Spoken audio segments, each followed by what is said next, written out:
지금부터 내가 해주는 얘기 들어주겠니? 할렐루야. 3월 16일 화요일 새벽입니다. 찬송가 212장 1절 2절 찬양하겠습니다. 겸손히 주를 섬길 때 괴로운 일이 많으나 구주여 내게 힘 주사 잘 감당하게 하소서. 인자한 말을 가지고 사람을 감화시키며 갈 길을 잃은 무리를 잘 인도하게 하소서. 오늘 하나님께서 주시는 은혜의 말씀은 누가복음 19장 11절에서 27절 말씀이 되겠습니다. 신약성경 누가복음 19장 11절에서 27절 말씀, 제가 26절과 27절을 봉독해 드리겠습니다. 주인이 이르되 내가 너희에게 말하노니 무릇 있는 자는 받겠고 없는 자는 그 있는 것도 빼앗기리라. 그리고 내가 왕됨을 원하지 아니하던 저 원수들을 이리로 끌어다가 내 앞에서 죽이라 하였느니라. 오늘은 열명의 종과 열문화, 열명의 종과 열문화라는 제목으로 하나님 말씀을 상고하겠습니다. 예수님은 삭개오의 집에서 삭개오를 하나님의 나라로 초청해 주셨습니다. 그를 다시 세우셨습니다. 그의 가정과 그의 인생을 회복시켜 주셨습니다. 그리고 한 가지 비유를 들려주셨는데 그것이 오늘 본문의 말씀입니다. 11절을 볼까요? 그들이 이 말씀을 듣고 있을 때 비유를 더하여 말씀하시니 이는 자기가 예루살렘에 가까이 오셨고 그들은 하나님의 나라가 당장에 나타날 줄로 생각함이더라. 예수님께서 비유를 들려주신 이유에 대해서 설명하고 있죠. 예수님께서 예루살렘에 가까이 오셨기 때문입니다. 이제 곧 있으면 예수님은 예루살렘에 입성하실 것이고 자신의 왕되심을 선포하실 것이다. 제자들은 또 그를 따르는 많은 무리들은 그런 생각을 하면서 마음이 벅찼던 것 같습니다. 바로 그때 예수님께서 이 비유를 들려주신 것입니다. 물론 예수님이 생각하는 하나님의 나라와 사람들이, 제자들이 생각했던 하나님의 나라는 완전히 다른 차원이었죠. 제자들과 그리고 그 따르는 무리들은 정치적인 해방을 기대했습니다. 예수님이 생각하시는 죄와 사망으로부터 완전히 해방되는, 그리고 그 해방을 위해 예수님 그리스도께서 십자가를 지셔야만 하는 그런 해방은 생각지도 못하고 있었죠. 그들은 주님의 나라가 회복될 것을 기대하면서 흥분했지만 한편으로는 좀 찜찜한 부분도 있었을 것 같습니다. 왜냐하면 예수님께서 그 구원을, 해방을 삭개오의 집, 절대로 해방되어서는 안 되는, 회복되어서는 안 되는 이 세리의 집에서 외치셨기 때문입니다. 이스라엘 사람들이 생각하는 하나님의 나라는 불의를 제압하는 나라죠. 율법을 지키지 않는 자들을 다 멸하고 율법을 지키는 이스라엘 사람들, 선택한 그 백성들만 의롭다고 온 천하에 알려지는 그런 나라, 그들이 의로운 자신들이 세상을, 만민을 다스리는 그런 나라를 기대하고 있었습니다. 그런데 예수님께서 불의한 집에 들어가셔서 구원을, 해방을 선포하신 거예요. 그러니까 뭔가 조금은 맞지 않는 것 같다라는 생각을 했을 것입니다. 게다가 삭개오는요, 이제 의로운 삶을 살겠다고 외칩니다. 조금은 기분 나쁜 상황일 거예요. 왜냐하면 그 불의한 삭개오가 자신들보다 더 의롭게 다른 사람을 위해 살겠다고 했으니 조금은 의아하기도 하고 기분이 좀 안 좋기도 했을 것 같습니다. 그런데 주님은 거기서 한 걸음 더 나아가셔서 삭개오가 완전히 회복되었다. 그도 아브라함의 자손이다. 그도 택한 백성이다. 라고 외치셨던 것입니다. 뭔가 석연치 않은 구석은 있었지만 이 제자들과 이스라엘 무리들은요, 원래 그들이 했던 방식으로 행동을 합니다. 그들이 했던 그들의 원래 방식이 무엇입니까? 바로 듣고 싶은 것만 듣는 것이죠. 해석하고 싶은 대로 해석을 하는 것입니다. 그들은 그들이 원하는 대로 하나님 나라를 회복시켜 주실 줄 믿기로 한 거예요. 삭개오를 보면서 주님이 생각하시는 나라의 회복은 그들과 다를 것 같다는 것을 조금은 느낄 수 있었지만 애써 무시해버리고 그들이 원하는 대로 그 새로운 나라가 속히 이루어지기를 간절히 열망을 하게 된 것이죠. 그 나라에서 주님 곁에 가까이 있는 자신들이 힘과 권력을 차지하고 온 세상을 통치하고 싶다는 야망이 불타오르고 있었던 것입니다. 그들의 생각을 아시고 주님이 바로 이 열정과 열문화의 비유를 들려주셨던 것이죠. 12절 13절을 볼까요? 이르시되 어떤 귀인이 왕위를 받아가지고 오려고 먼 나라로 갈 때에 그 종 열을 불러 은화 열문화를 주며 이르되 내가 돌아올 때까지 장사하라 하니라. 한 나라에 귀인이 등장합니다.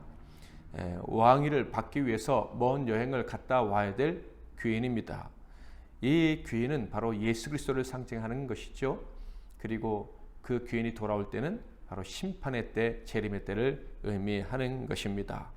이 귀인은 여행을 떠나기 전에 자신의 종들 중에서 특별히 10명을 택해서 그들에게 각각 한 문화씩을 나누어 주었습니다.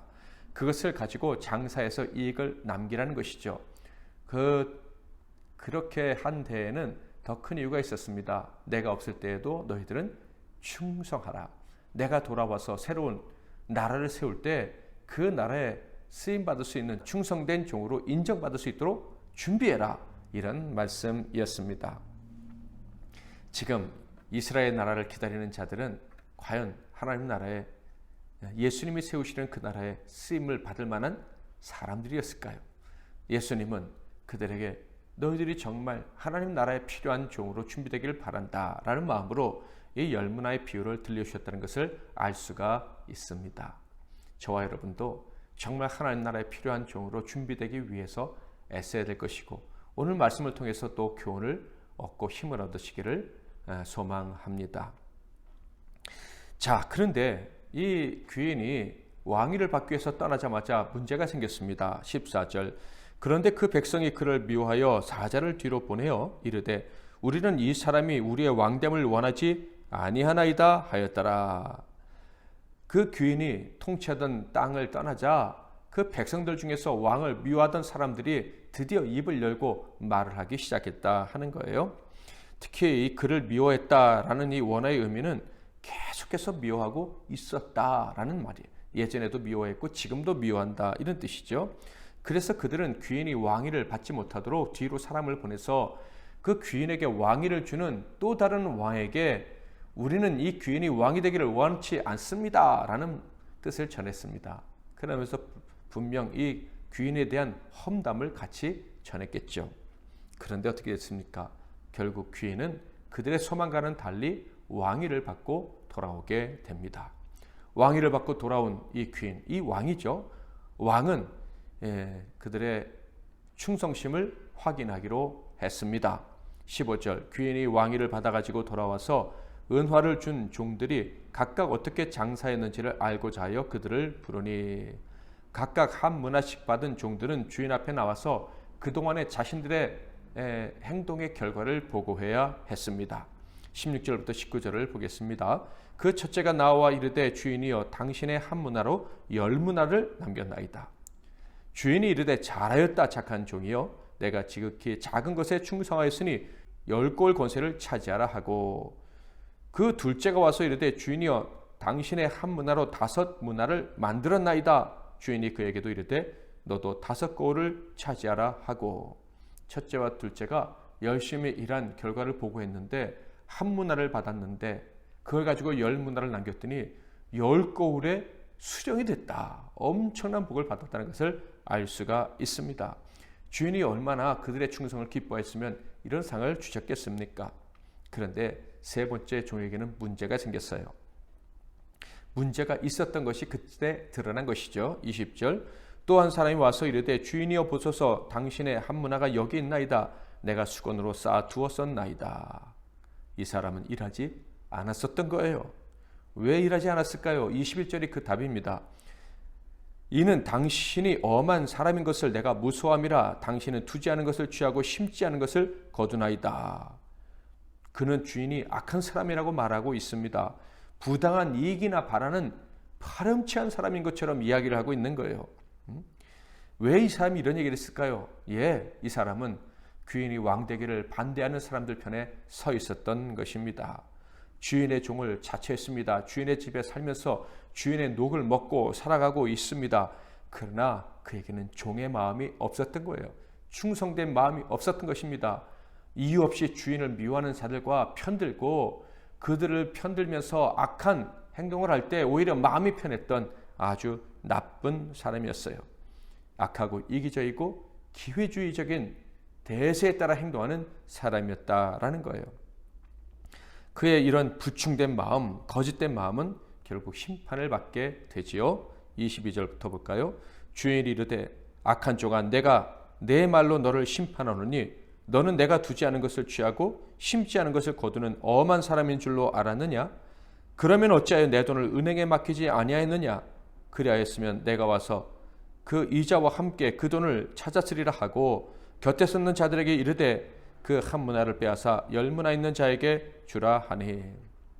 사실 이 종은 이런 말을 해서는 안 되는 거예요. 주인이 선한 사람이라는 것을 이미 주인이 보여주었잖아요.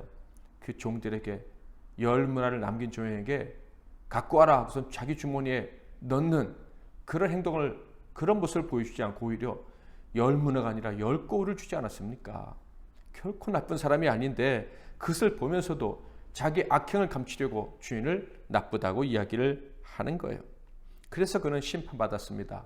그의 모든 것을 다 빼앗기게 되고 말았지요. 애초에 그의 불충은요, 감출 수 있는 것이 아니었구나 하는 생각을 하게 됩니다. 그는요, 어차피 치러야 될 값이 있었던 거예요. 그리고 결국 때가 되자 그 본심이 드러나서 값을 치르게 된 것이죠. 자, 그런데 곁에 있던 다른 종들이 주인에게 어떤 말을 했는데 참 어리석은 말이에요. 25절, 그들이 이르되 주여 그에게 이미 10문화가 있나이다. 10문화 받은 사람, 10고울을 받은 사람에게 한 고울을 더 주겠다고 하니까, 한 문화를 더 주겠다 하니까 이미 있는데 왜 또 주십니까? 그건 주인 건데요. 이런 얘기했어요. 그러자 이 선한 왕은 자신의 선함을 분명히 보여줍니다. 26절, 주인이 이르되 내가 너희에게 말하노니 무릇 있는 자는 받겠고 없는 자는 그 있는 것도 빼앗기리라. 하나님의 나라, 내가 다스리는 나라의 가치를 알고 충성하는 사람은 나는 점점 더 많은 복을 주기를 원한다. 이게 내 마음이야. 그러나 그 나라를 사모하지 않고 사랑하지 않는 사람에게는 아무것도 줄 수 없고 이미 그가 가진 것도 다 빼앗아 버릴 것이다 라는 말씀을 하시는 거예요. 자, 그리고 나서 마지막 판결을 내리십니다.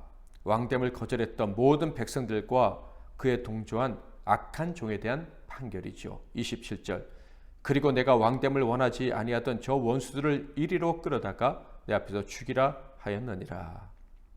불충한 종은요, 더 이상 종이 아니고 원수인 거예요. 불충한 백성들 역시 백성이 아니고 원수, 곧 사형수일 뿐인 거예요. 이 비유에서 알려지지 않은 게 하나 있어요. 백성들이 귀인의 왕됨을 원치 않고 주인이 악한 자라고 종이 생각했던 이유, 그것이 이 성경에는, 예수님의 비유에는 나와 있지 않습니다. 그러나 우리는 알 수 있어요. 그들은 분명 주인, 이 왕을 오해하고 있었던 거예요. 어떤 이유에서인지 모르지만 그들은 거짓을 믿고 그것을 신봉하고 있었던 것입니다. 그 거짓에 속고 그 거짓을 믿어서 왕을 대적하고 저주받고 멸망하게 된 거예요. 왕은 선하고 의롭고 충성된 자에게 상을 주기를 원하는 분이에요. 그런데 백성들은 그것을 싫어하고 있어요. 백성이 왕이 선을 행하심을 보면서도 대적하고 있는 거예요. 그러니까 그들은 본질적으로 악하고 본질적으로 왕의 나라를, 의의 나라를 기뻐하지 않는 사람이라는 것을 알 수가 있습니다. 이것을 통해서 우리는 주님이 비유를 들려주신 이유를 알게 됩니다. 즉 예수님을 왕으로 인정하지 않는 자들에 대해서 책망을 하고 계시는 거예요. 정말로 그들은 본질적으로 악해서 그리고 세상적인 왕만을, 세상적인 부유함만을 기대하고 있기에 진정한 왕, 영적인 왕, 그 왕을 거부하고 있었던 것입니다. 자신들이 생각하는 왕과 다르면 언제든지 배신할 준비가 되어 있었던 자들이라는 거예요. 입으로는 하나님을 섬긴다고 하지만 하나님이 묘사하시고 계획하시고 예언하신 그 왕을 원하지 않고 그들이 상상으로 만들었던 왕, 그 하나님, 그리고 그 하나님의 나라만 꿈꾸고 있었다 하는 거예요. 그러므로 그들은 주님을 대적했던 것입니다. 사랑하는 성도 여러분, 오늘 이 말씀을 통해서 우리는 더 중요한 교훈을 얻어야 되는데요. 그것은 하나님 나라에 충성하기를 원한다면 그 사람들에게는 충성할 기회가 있다라는 것입니다. 문제는 충성할 사람들이 많지 않다는 거예요. 충성할 기회가 있어요. 충성해야만 할 일도 많이 있어요. 그러나 충성할 수 있는 사람들은 많지 않습니다. 바라기는 저와 여러분이 그 충성된 두 명의 종과 같이 될 수 있기를 주님의 이름으로 소원합니다. 십자가로 세워지는 그 나라에 충성할 마음이 있으십니까? 힘과 영광과 부유함 대신에 세상 사람들이 원하는 그 나라를 꿈꾸는 대신에 희생과 헌신으로 세워지는 그 사랑의 나라에 헌신할 마음이 있으십니까? 주님은 지금 저와 여러분에게 오늘도 질문하고 계십니다. 우리에게는 왕에게 충성할 기회가 여전히 있습니다. 겸손히 오직 하나님과 그의 나라만을 높이기를 원하면서 십자가 지는 각오로 충성해야 될 기회가 우리에게 있습니다. 여전히 인간 야망을 위해서 거짓 충성하는 우리의 모습을 속히 벗어버리고 오직 하나님과 그 나라와 그리고 이웃을 위해서 충성을 다짐함으로 주님이 오시는 그 나라에서 10거울, 100거울 그 이상의 책임을 너끈히 감당할 자라고 인정받는 저와 여러분이 다 될 수 있기를 주님의 이름으로 축복합니다. 겸손히 주를 섬길 때 3절, 4절 찬양가 있습니다. 구주의 귀한 인내를 깨달아 알게 하시고 굳건한 믿음 주셔서 늘 승리하게 하소서. 장래의 영광 비추사 소망이 되게 하시며 구주와 함께 살면서 참 평강 얻게 하소서. 아멘. 오늘도 주님 말씀 붙잡고 기도하시고 하루를 시작하겠습니다. 제가 먼저 잠깐 기도하고 여러분 각자 기도 제목 가지고 기도하시고 하루를 시작하시기를 바랍니다. 기도하겠습니다. 하나님 아버지, 오늘도 우리에게 말씀해 주셔서 감사합니다. 말씀과 함께 하루를 시작하게 해주셔서 감사합니다. 말씀을 통해서 우리가 오늘도 주님과 그의 나라에 바른 마음으로 충성해야 된다는 것을 다시 생각할 수 있도록 허락해 주셔서 감사합니다. 주님의 보혈의 은혜로 세워지는 그 나라, 십자가를 짐으로 세워지는 그 나라에 예수님처럼 충성하는 우리 모두가 되게 하옵소서. 그 나라를 이해하지도 못하고 그 나라를 꿈꾸지도 못해서 헛된 충성으로 결국 주님께 심판받는, 거짓 충성으로 주님께 버림받는 자는 우리 가운데 한 사람도 없게 하옵소서. 오늘도 주님께 충성하면서 많은 열매 맺고 상급 얻게 될 우리 성도들을 축복해 주시기를 바라며 우리 주 예수 그리스도의 이름으로 기도하옵나이다. 아멘.